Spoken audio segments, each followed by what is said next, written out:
விண்ணையும் மண்ணையும் படைத்த நல்ல தகப்பனுக்காக நன்றி செலுத்துகிறோம். கர்த்தருடைய வருகை சமீபம். அவர் வரப்போகிறார். அவர் எல்லாவற்றுக்கும் ஆயத்தமாக இருக்கிறார்.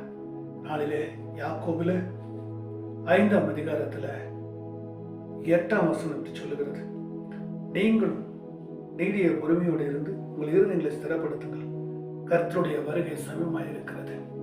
இதனுடைய தலைப்பு கர்த்தருடைய வருகை சமீபமாக இருக்கிறது. கர்த்தரின் வருகை சமீபமாக இருக்கிறது என்றதுடைய தலைப்பு. தேவ பிள்ளைகளே, கர்த்தர் வரப்போகிறார், பூமிக்கு வரப்போகிறார். நீங்க ஆயத்தமா ஆயத்தப்படுத்திக் கொள்ளுங்களா? உங்களை வருகைக்கு ஆயத்தமா இருக்கிறீங்களா? நிச்சயமா இந்த பூமிக்கு ஒரு நாள் வருவார். நிச்சயமாய் வருவார். தாமதம் பண்ண மாட்டார். தாமதம் ஆகும் என்று நீங்க நினைக்கிறீர்களா? உங்க மாம்சத்துல நினைக்காதீங்க. ஆவிக்குரிய காரியத்துல தகப்பன் வரப்போகிறார். எல்லாம் ஆயத்தப்பட்டு கொண்டிருக்கிறது. அவர் இந்த பூமியில வருவார். அவர் வருவார். அவர் வந்து கொண்டிருக்கிறார். அவர் வருவார். அவர் பரிசுத்தத்தோடு வருவார். அவர் நித்தியமா இந்த பூமிக்கு வந்து அவருடைய பிள்ளைகளை அழைத்துக் கொண்டு வருவார். அவருடைய பிள்ளைகளை அழைத்துக் கொண்டு போகும்படி கர்த்தர் இந்த பூமியில வரப்போகிறார். தேவ பிள்ளைகளே, அவருடைய வருகைக்கு உங்களை பரிசுத்தமாக்கிக் கொள்ளுங்க. அவர் எப்பொழுது வருவார், எந்த நேரத்தில் வருவார், எப்படி வந்தாலும் வருவார். ஆனா உங்களை ஆயத்தப்படுத்த கர்த்தர் உங்களை அழைக்கிறார். கர்த்தருடைய நாமம் மகிமைப்படும்படி, கர்த்தருடைய பரிசுத்த நாமம் மகிமைப்படும்படி, அவருடைய அன்பில நிலைத்திருக்கும்படி கர்த்தர் அந்த நாளிலே நம்மளை அழைக்கிறார். அவர் பரலோகத்துக்கு நம்மளை அழைக்கிறார். அவர் பரிசுத்தத்துக்கு நம்மளை அழைக்கிறார். அங்க நம்ம போகக்கூடிய காலமாகிவிட்டது. அங்க நித்தியமாய் நம்ம இருக்க போகிறோம். அவருடைய சமூகத்தில் நம்ம நித்தியமா இருக்க போகிறோம். தேவ பிள்ளைகளே, நியாயம் தீர்ப்பு அவருடைய சமூகத்தில் தான் இருக்கும். அவர் தான் நியாயம் தீர்ப்பார். அவருடைய முன்பாக நிற்க உங்களை பரிசுத்தப்படுத்திக்குங்கள தேவ பிள்ளைகளே. நான் தேவனோடு கூட போக போகிறேன். அவர் வருவார். வந்த பிறகு என்னை மகிமையோடு எடுத்துக்கொள்வார். மகிமையோடு எடுத்துக்கொள்வார்.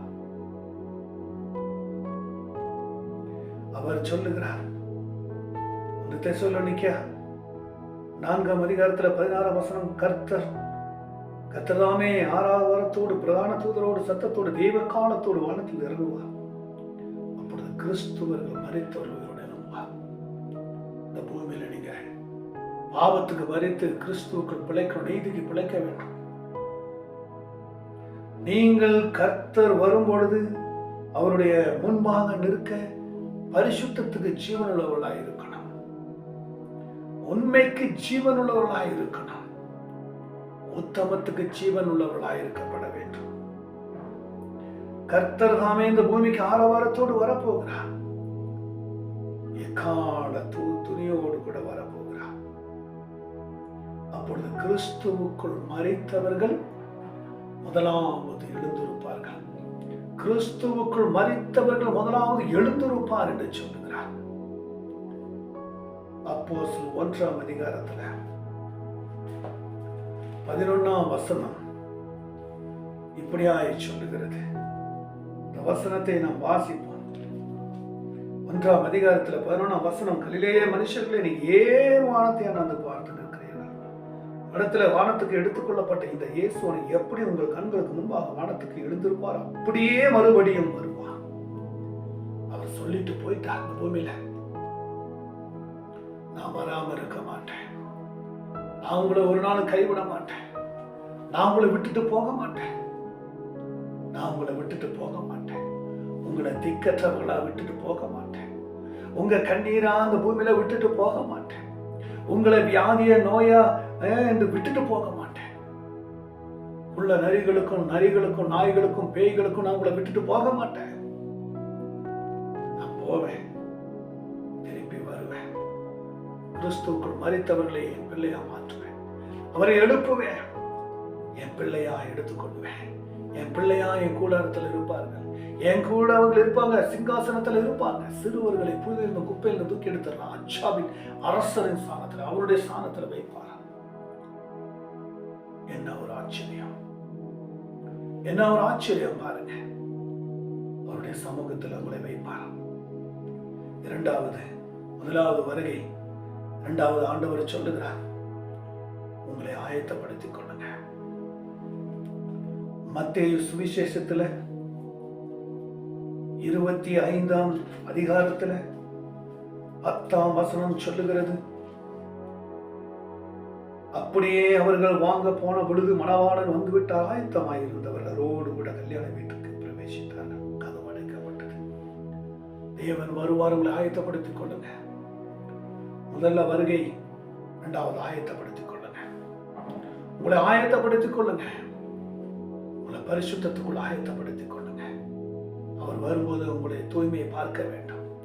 அவர் வரும்போது உங்க பரிசுத்தத்தை பார்க்க வேண்டும். அவர் வரும்போது அவருடைய பிரசனம் உங்களுக்குள்ள பார்க்க வேண்டும். அவர் வரும்போது அவருடைய வழி உங்களுக்குள்ள இருக்க வேண்டும். அவர் 55:8 நமக்கு நினைவுகள் எல்லாம் நினைவு, வழிகள் உங்க வழிகள் என்று சொல்லியிருக்கிறார். அவர் வரும்பொழுது அவருடைய நினைவு உங்களுக்குள்ள இருக்கட்டும். அவர் வருவது அவருடைய வழி உங்களுக்குள்ள இருக்கட்டும் என்று சொல்லுகிறார். அவருடைய நினைவு, அவருடைய வழிகளை நீங்க கற்றுக்கொள்ள வேண்டும். வருவார். ஆயத்தப்படுத்திக் கொள்ளுங்க. உங்க வாழ்க்கையை ஆயத்தப்படுத்திக் கொள்ளுங்க. மத்தேயுல 7ஆம் அதிகாரத்துல 23ஆம் வசனம் நமக்கு இப்படி சொல்லுகிறது, அப்பொழுது நான் ஒரு காலம் உங்களை அறியவில்லை, கிரமக்கார செய்கிறரே என்னை விட்டு அகன்று போங்க என்று சொல்லி அவர்களை சொன்ன. அவர் வரும்பொழுது அறியேன் என்று சொல்லக்கூடாது. என் பிள்ளைங்க, இந்த பூமியில படைத்தது நல்லது. இந்த பூமியில படைச்சனால என்னத்தான் நம்பி இருந்தாங்க, ஆயத்தமா இருந்தாங்க. அவர்கள் ஆண்டவருடைய சமூகத்துக்கு வர ரெடியா இருந்தாங்க. அவங்க ஆயத்தமா இருந்தாங்க. பரிசுத்தத்துக்குள்ள தேவ சமூகத்துல வருவதற்கு ஆயத்தமுள்ளவர்களாக இருந்தார்கள் என்று சொல்லி கர்த்தரை இந்த இடத்துல வந்து நம்மளை கூட்டிக் கொண்டு போக வேண்டும். தேவ பிள்ளைகளே, அன்பு செல்லுங்களே, கர்த்தர் உங்களை அழைக்கிறார். அவருடைய பரிசுத்தத்துக்கு அழைக்கிறார். அவருடைய சமூகத்தில் ஆயத்தப்பட அழைக்கிறார். அடுத்தது மூன்றாவது எக்காலம். 1 ஏசாயாவில் இப்படியாக 27ஆம் அதிகாரத்துல 13ஆம் வசனம், அவர் அவங்களை வருகைக்காய் வரப்போறாரு. மரித்தவர்கள் எழுந்திருப்பார்கள், அதற்கு நீங்க ஆயத்தப்பட வேண்டும் என்று சொல்கிறார். 3வது எக்காலம் ஊதப்படும். 27ஆம் அதிகாரத்துல 13ஆம் வசனம், காலத்துல பெரிய காலம் ஊதப்படும். அப்படி அசரிய தேசத்தில் சிதறப்பட்டவர்களும் எகிப்து தேசத்தில் துரத்தப்பட்டவர்களும் அந்த எருசலேமில் உள்ள பரிசுத்த பர்வதத்துக்கு கருத்தரை பணிந்து கொள்வார்கள். எக்காலம் ஊதப்படும். எக்காலம் என்பது அவருடைய வருகையை குறிக்கிறது. எக்காலம் என்பது ஆயத்தப்படுத்த குறிக்கிறது. எக்காலம் என்பது அவர் ரெடி ஆயிட்டார் என்று அர்த்தம். அவர் ரெடி ஆயிட்டார். அவர் எக்காலத்தோடு வரப்போகிறார்.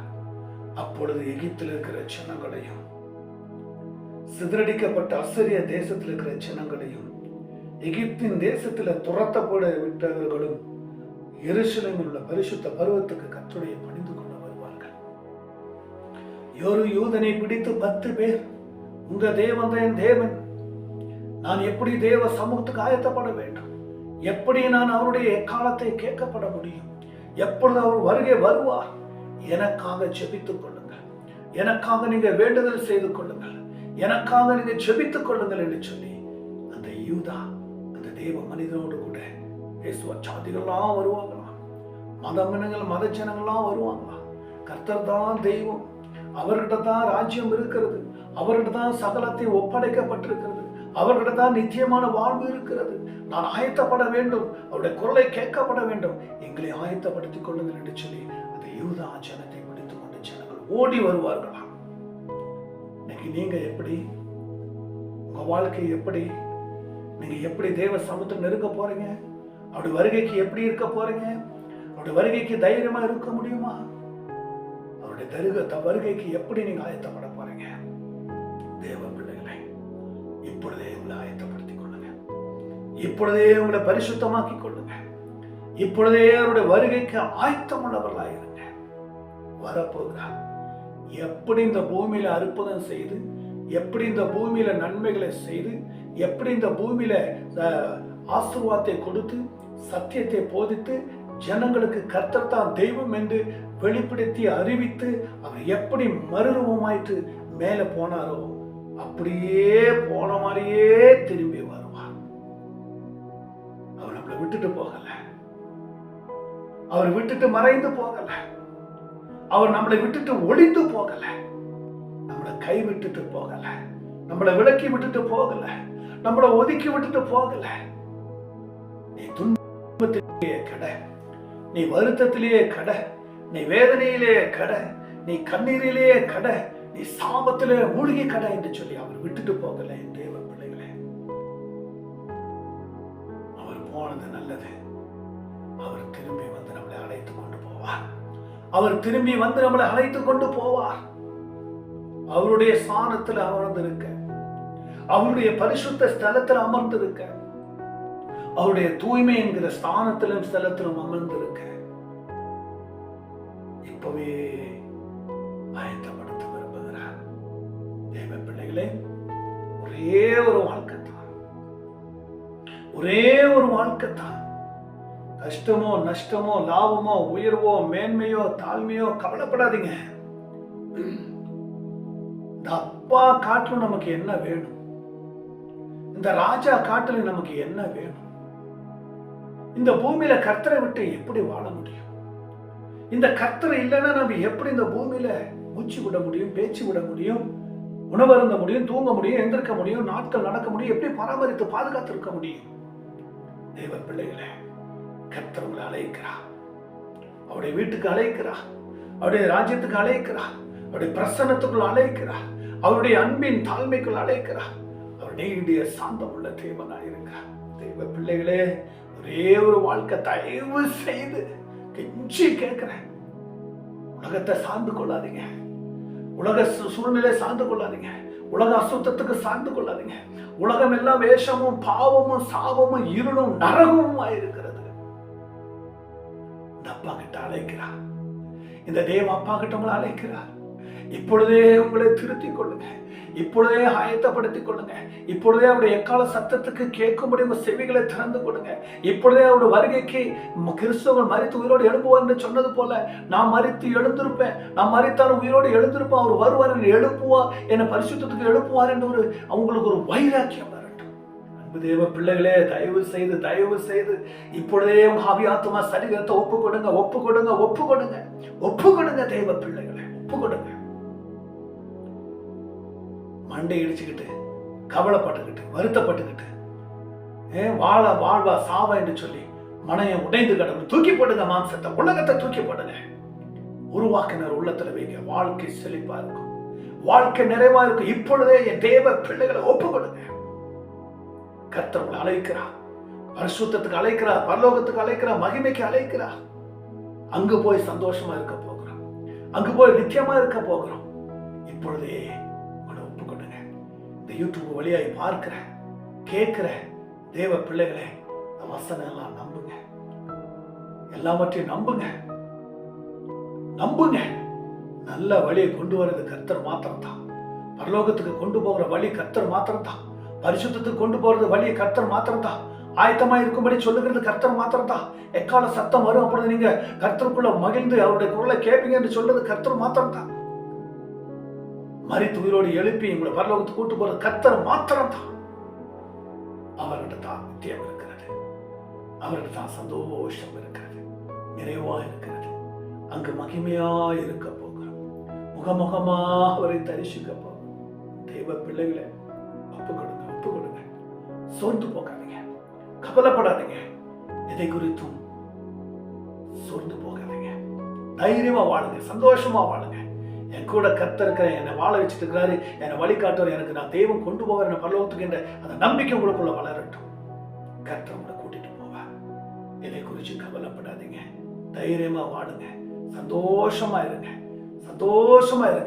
நான் அப்பா வீட்டுக்கு போவேன், என்னை அவர் கூட்டிட்டு போவார். அங்குதான் எனக்கு நித்தியம் இருக்கிறது. இப்பொழுதே நான் அழைத்து கொண்டு போவார் என்ற விசுவாசம் உங்களுக்குள்ள பெருகட்டும் தேவ பிள்ளைகளே.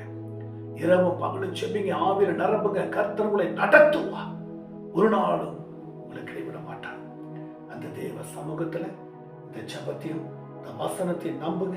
கர்த்தர் உங்க வீட்டிலே, உங்க இருதயத்துல, உங்க நினைவில, உங்க சிந்தனையில ஒரு தெளிவை கொண்டு வருவார். பயபக்தியை கொண்டு வருவார். சந்தோஷமா இருங்க. ஒரு வருகைக்கு ஆயத்தமா இருங்க. கால சத்தம் கேட்கும். ஆயத்தமா இருங்க. வருவார், கூட்டிட்டு போவார். பாருங்க, கேளுங்க, நம்புங்க, ஏற்றுக்கொள்ளுங்க. ரட்சகர் மீட்பர் இயேசுவின் நாமத்தில் ஜெபிக்கிற நல்ல கர்த்தாவே, ஆமென், ஆமென், ஆமென்.